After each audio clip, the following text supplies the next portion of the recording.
내가 그 장면을 본 건 우연이 아니었다. 카메라를 들고 한국을 여행하던 중 서울의 한 병원 앞에서 그 가족을 만났을 때 나는 이 이야기를 반드시 세상에 전해야 한다는 사명을 느꼈다. 미국에서도 유럽에서도 의료란 늘 돈과 싸움이었다. 그런데 한국에서는 전혀 다른 풍경이 펼쳐지고 있었다. 안녕하세요.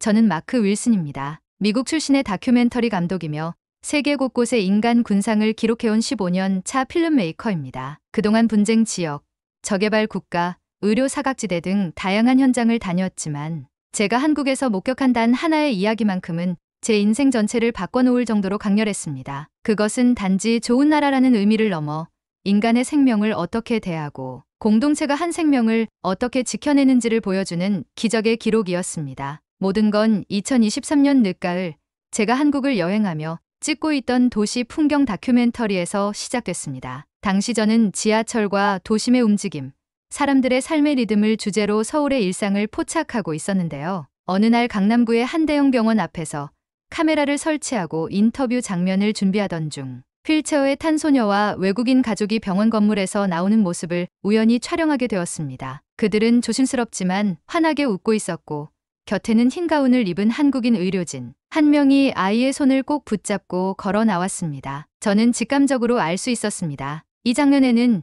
이야기가 있다는 거요. 다음 날 저는 조심스레 가족에게 말을 걸었습니다. 아버지는 루카스, 어머니는 제니퍼, 그리고 소녀의 이름은 엘라. 영국 런던에서 왔다는 이 가족은 약 1년 전 엘라에게 희귀 난치병이 발견되었고 영국 NHS 시스템에서는 수술 일정조차 몇 달 이상 대기해야 했던 상황이었습니다. 그때 어떤 의사의 블로그를 통해 한국의 의료 시스템을 알게 되었고 무작정 한국행을 택했다고 했습니다. 저는 그들의 이야기에 깊은 흥미를 느껴 정식으로 촬영 요청을 드렸고 다행히도 그들은 저에게 이 모든 과정을 함께 담아달라며 흔쾌히 허락해 주었습니다. 그렇게 저는 이 기적 같은 이야기를 기록하게 되었습니다. 한 나라의 의료 시스템이 어떻게 한 생명을 살리고 한 가족의 미래를 다시 쓰게 되었는지 그 모든 여정이 지금부터 시작됩니다. 루카스는 말했습니다. 영국에서 병원 예약을 잡는 건 일종의 복권이라고. 소아 희귀 질환의 경우엔 몇 개월 대기가 기본이고 운이 나쁘면 치료를 받기도 전에 상태가 악화되기 십상이라고 했습니다. 엘라의 경우도 마찬가지였습니다. 한쪽 다리의 근육이 서서히 위축되고 내장기관에도 영향을 미칠 수 있는 드문 신경 근육 질환이었는데 진단만 받는데도 2달이 걸렸고 치료 방안은 여전히 검토 중이라는 대답만 돌아올 뿐이었다고 했죠. 하루가 다르게 아이는 쇠약해졌고 부모는 절망 속에서 인터넷을 뒤지기 시작했습니다. 그러다 우연히 한국에서 비슷한 사례를 다룬 블로그를 발견했다고 했습니다. 서울의 한 대학병원에서 희귀 난치병을 전문으로 다루는 의료진이 있으며 특히 빠른 대응과 선진 의료기술로 해외에서도 환자들이 찾아온다는 글이었습니다. 그들은 처음엔 믿지 않았습니다. 그렇게 먼 나라에서 비자 문제도 있고 언어도 안 통하는 곳에서 과연 치료를 받을 수 있을까? 그러나 엘라의 상태가 빠르게 악화되자 더 이상 망설일 시간이 없었습니다. 그렇게 루카스와 제니퍼는 모든 것을 정리하고 한국행을 택했습니다. 전 재산을 털어 항공권과 초기 치료비를 마련했으며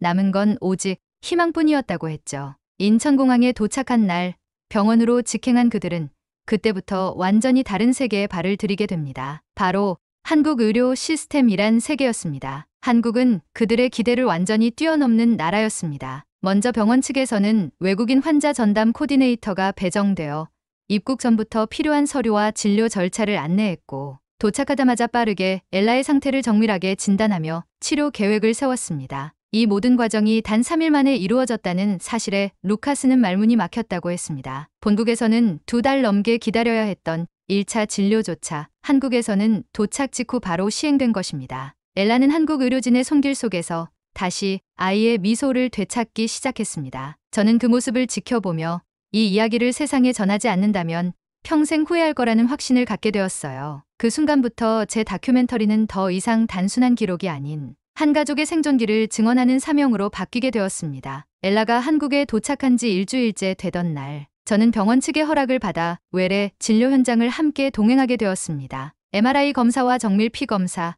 유전자 패널 분석까지 모든 과정이 시스템처럼 정교하게 이어졌고 각 부서 간의 연결도 끊김이 없었습니다. 무엇보다 인상 깊었던 것은 의료진이 엘라에게 보여준 눈높이 치료였습니다. 엘라가 겁먹지 않도록 밝은 표정으로 다가가 인형을 건네주고 검사 장비의 작동 원리를 차근차근 설명해주는 모습은 단순한 환자와 의사 관계를 넘어선 인간적인 존중이 느껴졌습니다. 제니퍼는 진료 후 대기실에서 저에게 이런 말을 했습니다. 이곳에서는 우리 딸이 단지 통계 수치가 아니라 사람으로 대우받고 있어요. 그 말 한마디에 그들이 영국에서 겪어야 했던 고통의 무게가 모두 담겨 있었습니다. 대기만 하다 병이 깊어졌던 시간, 우선순위가 아니다는 말을 수없이 들으며 느꼈던 좌절, 그리고 지금 한 아이를 중심에 두고 모든 시스템이 작동하는 이곳, 한국. 저는 엘라의 치료 기록과 일정을 따라다니며 단순한 빠른 진료 이상의 것을 발견하게 되었습니다. 의료진은 매일 오전 8시 전부터 회의를 통해 전날의 진료 기록을 공유하고 각 전문 분야의 협진으로 가장 적합한 치료 방향을 도출하고 있었습니다. 루카스는 이걸 의료계의 올림픽 팀워크라고 표현했지요. 그리고 가장 놀라운 점은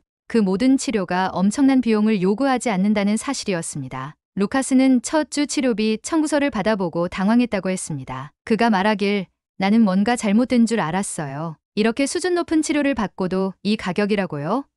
미국이나 영국이라면 수천만 원, 수억 원이 들었을 항목들이 한국에서는 정부 지원과 합리적인 비용 구조 덕분에 감당 가능한 수준이었습니다. 이 점은 루카스와 제니퍼에게 단순한 안도감을 넘어 문화적 충격으로 다가왔습니다. 엘라가 입원한 병동의 창가에서 바라본 서울의 풍경은 그녀의 눈에도 분명 달라 보였을 겁니다. 낯설고 두려웠던 이 도시는 이제 삶을 지켜주는 도시가 되었으니까요. 그리고 저 역시 그 순간 깨달았습니다. 이 이야기는 단순히 의료 기술의 우수함을 말하는 것이 아닌 국가가 한 인간의 생명을 어떻게 존중하는가에 대한 이야기라는 것을요. 엘라의 치료가 본격적으로 시작되자 루카스와 제니퍼는 병원 근처의 작은 원룸을 임대해 머무르게 되었습니다. 하루하루가 긴장의 연속이었지만 서울이라는 도시와 한국의 생활 환경은 그들의 스트레스를 조금씩 덜어주기 시작했습니다. 처음엔 음식이나 언어가 불편할 거라 걱정했지만 병원 근처의 대부분 상점에서는 영어가 어느 정도 통했고 심지어 편의점 직원이나 약사들도 낯선 외국인 가족에게 친절하게 손짓과 번역 앱으로 도움을 주었습니다. 하지만 이 가족이 진정으로 감동한 건 사람들이었습니다. 어느 날 엘라가 휠체어를 탄 채로 병원 근처 공원을 산책하다가 작은 언덕에서 넘어질 뻔한 일이 있었는데 순식간에 몇 명의 시민들이 달려와 엘라를 일으켜주고 휠체어를 다시 정리해 주었습니다. 그중 한 중년 여성은 집으로 달려가 냅킨과 물티슈, 음료수까지 들고 와서 엘라를 챙겨주었죠. 제니퍼는 그날 밤 제 앞에서 눈물을 보이며 말했습니다. 이 나라엔 아이가 아프다는 이유 하나만으로도 마음을 내주는 사람들이 있어요. 영국에서는 의료진 외에는 아이의 아픔에 관심 가져주는 이가 거의 없었다고 했습니다. 병원에서조차도 반복적인 검사 대기와 사무적인 대우 속에 엄마라는 이름보다 환자 보호자 번호 203번으로만 불렸던 시간들. 하지만 한국에서는 병원뿐만 아니라 일상 속에서도 사람의 온기를 느끼고 있었던 것입니다. 그들은 한국이 단지 의료 기술이 뛰어난 나라가 아니라 함께 살아가는 마음이 있는 사회라는 사실에 더 깊이 감동하게 되었습니다. 그러던 중 엘라의 상태에 큰 전환점이 찾아옵니다. 병원에서 시행한 희귀 유전자 검사 결과 새로운 치료법이 적용 가능한 케이스라는 판단이 나왔고 치료가 승인되는 즉시 수술과 재활이 병행되는 집중 치료 프로그램에 돌입하게 된 것입니다. 제니퍼는 그날 기록 영상 속에서 이렇게 말했습니다. 우리는 아이가 걷는 걸 다시 볼 수 없을 거라 생각했어요. 그런데 이곳에 와서 아이가 다시 걸을 수 있다는 말을 들었어요. 믿을 수 없었어요. 한국 의료진은 엘라의 근육 신경 반응을 세밀하게 분석하고 맞춤형 재활과 약물 치료를 병행하기 시작했습니다. 그 과정은 고통스럽고 길었지만 엘라는 하루하루 기적처럼 회복해갔습니다. 병실 한쪽 벽엔 엘라가 직접 그린 그림이 붙어 있었는데 그 그림 속에는 휠체어 대신 걷고 있는 자신과 옆에서 웃고 있는 하얀 가운의 의사 선생님, 그리고 뒤에서 박수치는 부모의 모습이 담겨 있었습니다. 루카스는 말했습니다. 우리는 이 나라에 와서 단순히 치료를 받은 게 아니라 삶을 되찾았어요. 엘라의 회복은 단지 병원 안에서만 이뤄진 것이 아니었습니다. 치료가 일정 궤도에 오른 후 의료진은 아이의 정서적 안정을 위해 가능한 한 일상적인 환경을 제공하는 것을 권장했습니다. 이에 따라 가족은 서울숲 근처로 숙소를 옮겨 엘라가 매일 자연을 보며 산책하고 재활 운동도 병행할 수 있도록 했습니다. 병원 측에서는 자원봉사자를 연계해 주었고 매주 말벗이 되어주는 대학생 언니가 엘라와 함께 그림을 그리고 책을 읽어주는 시간을 마련해 주기도 했습니다. 루카스는 이를 두고 의료가 병원 밖에서도 계속되고 있다고 말했습니다. 실제로 병원에서 치료만 받고 돌아가는 것이 아니라 지역사회 전체가 아이의 회복을 함께 돕고 있다는 느낌을 받았던 것이죠. 하루는 서울숲 산책 중 엘라가 자신보다 조금 어린 한국 아이와 눈이 마주쳤고 그 아이가 주저없이 다가와 같이 놀래? 라고 손을 내밀었습니다. 언어는 달랐지만 웃음과 손짓만으로도 아이들은 금세 친구가 되었고 그날 이후 엘라는 매일 그 공원을 찾게 되었어요. 제니퍼는 그런 엘라를 보며 다시 한번 눈시울을 붉혔습니다. 이 아이가 웃어요. 다시 웃기 시작했어요. 병원에서뿐 아니라 삶에서 회복되고 있는 거예요. 그렇다고 모든 순간이 순탄한 것만은 아니었습니다. 치료 도중 엘라의 컨디션이 갑자기 나빠지는 일이 있었고 제니퍼는 밤새 병실에서 아이를 지켜보다 탈진에 쓰러질 뻔하기도 했습니다. 하지만 그때마다 병원 간호사들은 따뜻한 차와 담요를 가져다주며 그녀를 다독였고 심지어 병동 청소를 하던 아주머니가 제니퍼의 손을 꼭 잡고 말하던 장면이 잊히지 않습니다. 엄마가 너무 힘들면 아이도 아파요. 우리 함께 이겨내요. 그 한마디가 그녀를 다시 일으켜 세웠다고 했습니다. 이 이야기를 담으며 제가 느낀 건 명확했습니다. 한국 의료는 단지 병을 고치는 시스템이 아닙니다. 사람의 마음까지 돌보는 인간 중심의 철학이 있는 시스템이라는 것입니다. 이 가족의 삶은 분명 한국에서 완전히 다른 길을 걷고 있었고 그 중심엔 사람을 먼저 생각하는 의료가 있었어요. 그 어떤 고비가 있어도 그들은 이제 한국이라는 나라와 그 따뜻한 사람들을 신뢰하게 되었습니다. 그리고 그 신뢰는 점점 희망이라는 이름으로 결실을 맺기 시작했습니다. 그렇게 몇 달이 흘렀고 엘라의 재활은 점점 성과를 보이기 시작했습니다. 어느 날 아침 병원 재활치료실에서 엘라는 처음으로 두 발을 딛고 몇 걸음 내딛는데 성공했습니다. 그것은 몇 초에 불과한 짧은 순간이었지만 그 자리에 있던 모두가 박수를 터뜨렸고 루카스와 제니퍼는 말없이 서로를 껴안으며 눈물을 흘렸습니다. 그 장면은 지금도 제 카메라의 가장 소중한 프레임으로 남아 있습니다. 단 한 번의 걸음이었지만 그 안에는 수백 시간의 노력과 수천 번의 절망을 이겨낸 흔적이 담겨 있었으니까요. 그날 저녁 병원 내 휴게실에서 저는 루카스와 제니퍼에게 한국 의료 시스템에 대해 어떻게 생각하냐고 물었습니다. 루카스는 잠시 말이 없더니 조용히 이런 말을 했습니다. 이 나라는 생명을 비용으로 판단하지 않아요. 엘라가 우리 가족에게 얼마나 소중한지 이곳 사람들도 똑같이 느껴주고 있다는 게 느껴져요. 그는 이어서 한국은 우리에게 두 번째 고향이 되었어요. 아니, 어쩌면 진짜 고향보다 더 따뜻한 곳일지도 몰라요. 라고 덧붙였습니다. 그들은 한국에 온 이후 단 한 번도 차별이나 냉대를 받지 않았다고 했습니다. 외국인이란 이유로 더 복잡한 절차를 겪을 거라 예상했지만 오히려 병원에서는 외국인 전담 창구가 별도로 마련되어 있었고 필요한 번역 서비스도 체계적으로 제공되었습니다. 진료 예약도 앱이나 웹사이트를 통해 쉽게 이루어졌고 의사들은 항상 친절하고 명확하게 설명해 주었습니다. 의료진이 단지 환자를 치료하는 사람이 아니라 가족의 마음까지 이해하려는 태도를 가지고 있었던 겁니다. 한 가지 더 놀라웠던 점은 의료기술의 발전과 더불어 접근성이 함께 발전해 있다는 것이었습니다. 고도의 유전자 치료나 재활기구들이 단지 대형 병원 몇 곳에 국한되지 않고 전국적으로 연계된 의료 네트워크 안에서 공유되고 있었던 것이죠. 이는 단지 한두 명의 의사 능력이 아니라 국가 전체가 체계적으로 움직이는 의료 구조를 가지고 있다는 걸 의미합니다. 이 모든 경험이 이 가족에게 한국이라는 나라에 대한 믿음을 심어주었고 이제 그 믿음은 곧 선택이 되어 다가오고 있었습니다. 제니퍼는 말했습니다. 이제는 치료가 끝나도 한국에 남고 싶어요. 우리 아이가 자라날 곳이 이곳이었으면 좋겠어요. 그 말은 단순한 감상이 아니라 생명의 기적을 경험한 부모의 가장 절실한 고백이었습니다. 그리고 그 고백은 저에게도 또 하나의 질문을 던졌습니다. 과연 나의 조국은 저렇게 한 생명을 끝까지 품어줄 수 있을까? 모든 것이 순조롭게 보이던 어느 날 예상치 못한 문제가 찾아왔습니다. 엘라가 회복 과정 중 과로로 고열에 시달리게 된 것입니다. 제니퍼는 급히 병원에 연락을 했고 응급 진료를 요청했지만 마침 그날은 응급실 내 외상 환자들이 많아 대기 시간이 길어질 수 있다는 안내를 받았습니다. 제니퍼는 그 순간 불안과 분노가 뒤섞인 상태로 여기도 결국 다른 나라랑 다를 게 없구나라는 말을 내뱉고 말았습니다. 병원에서의 친절했던 기억이 잠시 지워지고 긴장과 두려움 속에서 그녀의 감정은 점점 격해졌습니다. 루카스도 한참 동안 말이 없었습니다. 그들은 딸을 한국에 데려온 선택이 과연 옳았던 건지, 혹시라도 잘못된 판단이었던 건 아닐까 하는 두려움에 휩싸였죠. 주변의 모든 것이 낯설게 느껴지고 한 번도 경험하지 않았던 언어 장벽 속에서 엘라의 고통은 더욱 크게 다가왔습니다. 그날 밤 병원 대기실의 의자에 웅크린 제니퍼는 눈물을 흘리며 말했습니다. 지금 이 순간만큼은 우리가 이방인이라는 걸 절절히 느껴요. 하지만 바로 그때 놀라운 일이 일어났습니다. 상황을 알게 된 병동 간호사 한 명이 응급실 대신 소아 전문 의료진이 있는 다른 부서와 즉각 연락을 취했고, 담당 의사와 연결하여 엘라의 상태를 빠르게 진단하고 필요한 처방을 진행할 수 있도록 임시 조치를 마련해 준 것입니다. 놀랍게도 이 모든 조치는 의료 시스템의 공식 절차가 아닌 의료진의 책임감과 배려에서 비롯된 것이었습니다. 진료를 마치고 돌아오는 길, 제니퍼는 병원 로비에 설치된 피아노 옆 의자에 조용히 앉아 있던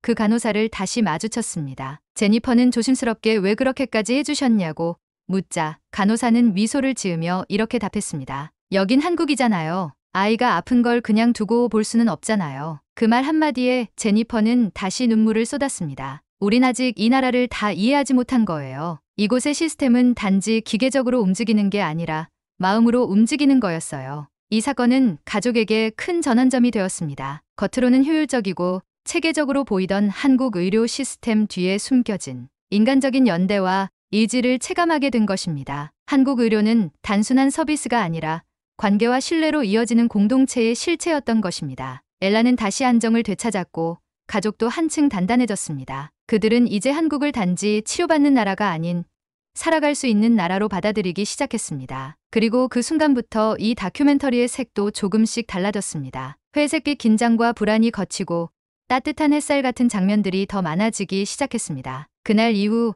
가족은 한국이라는 나라를 새로운 시선으로 바라보기 시작했습니다. 그리고 그 중심에는 사람이 있었습니다. 의료 시스템의 정교함과 빠른 대처는 물론이거니와 위기 상황에서 발휘된 의료진 개인의 헌신과 시민들의 작은 배려들이 그들에게 깊은 울림을 주었습니다. 루카스는 저와 인터뷰를 하며 이렇게 말했습니다. 이 나라는 기술도 훌륭하지만 그 기술을 움직이는 사람의 마음이 더 훌륭해요. 우리가 몰랐던 한국의 진짜 힘은 바로 그거예요. 가족은 그날 밤 작은 결심을 하게 됩니다. 단순히 치료를 마치고 돌아가는 것이 아니라 이곳에서 아이가 정기적인 치료와 교육을 받을 수 있도록 장기 체류를 고려하자는 것이었습니다. 루카스는 자신의 IT 기술을 활용해 원격 근무가 가능한 새로운 직장을 알아보기 시작했고, 제니퍼는 외국인 커뮤니티를 통해 한국에서의 교육 정보와 비자 문제, 주거지 정보를 수집하기 시작했습니다. 하지만 예상치 못한 또 하나의 위기가 다가옵니다. 엘라가 기초재활을 끝내고 본격적인 사회 적응 훈련에 들어가야 했을 시점,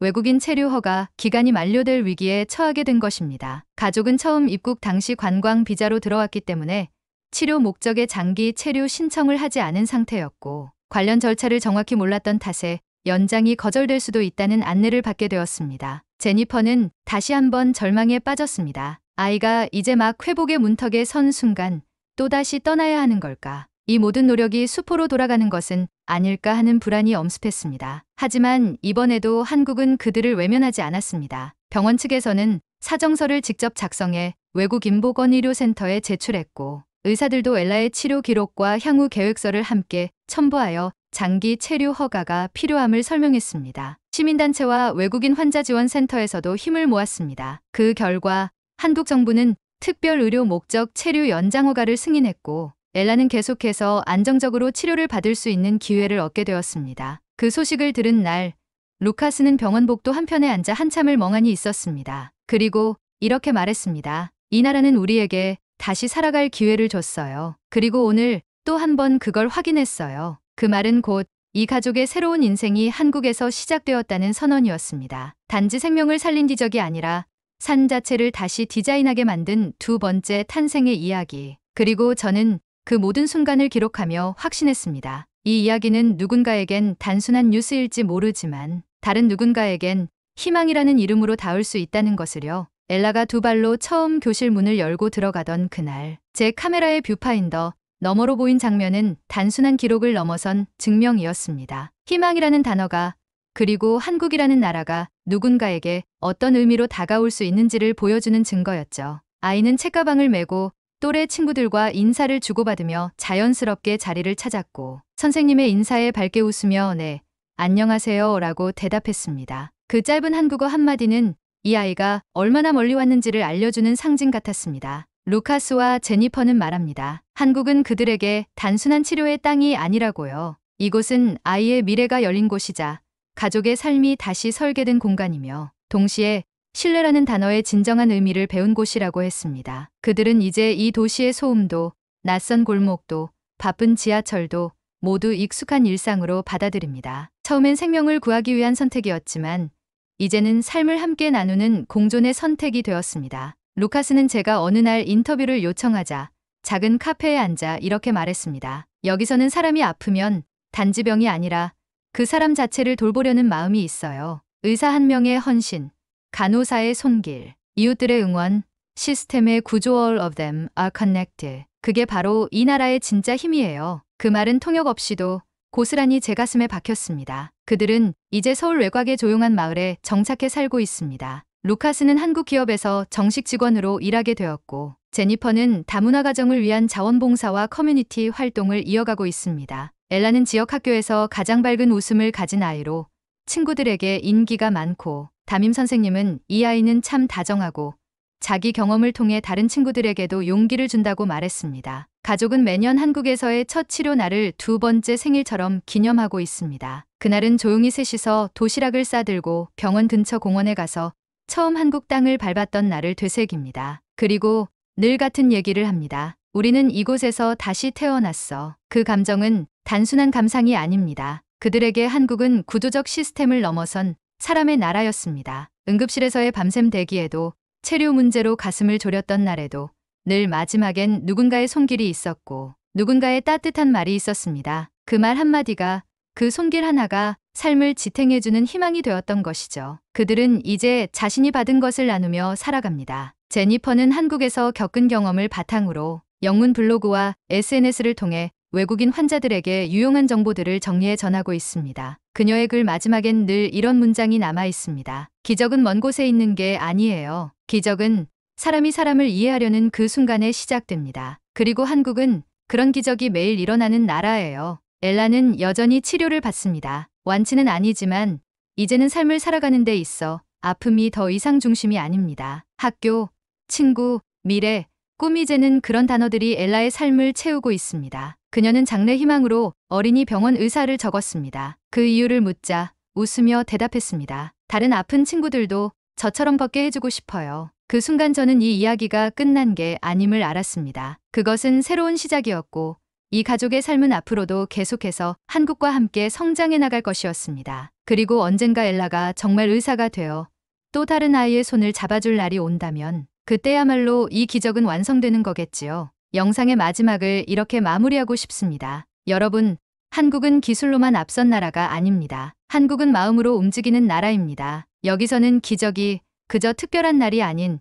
일상 속에서 계속되는 것임을 알게 됩니다. 만약 여러분도 누군가의 삶에 따뜻한 손길이 되고 싶다면 그 시작은 생각보다 가까이 있을지도 모릅니다. 그리고 우리가 살아가는 이 땅, 바로 이곳 대한민국은 그런 손길이 자라는 가장 따뜻한 땅이라는 사실을 기억해 주세요. 이 이야기는 단순한 가족의 치료기가 아닙니다. 이는 한 나라가 어떻게 한 생명을, 한 가족을 품었는지에 대한 증거입니다. 한국은 오늘도 수많은 엘라의 손을 잡고 있습니다. 이 영상이 누군가에게 작은 희망이 되길 바랍니다. 감동하셨다면 좋아요와 구독, 그리고 여러분만의 따뜻한 이야기도 댓글로 들려주세요. 우리는 함께 더 많은 기적을 만들어갈 수 있습니다. 감사합니다.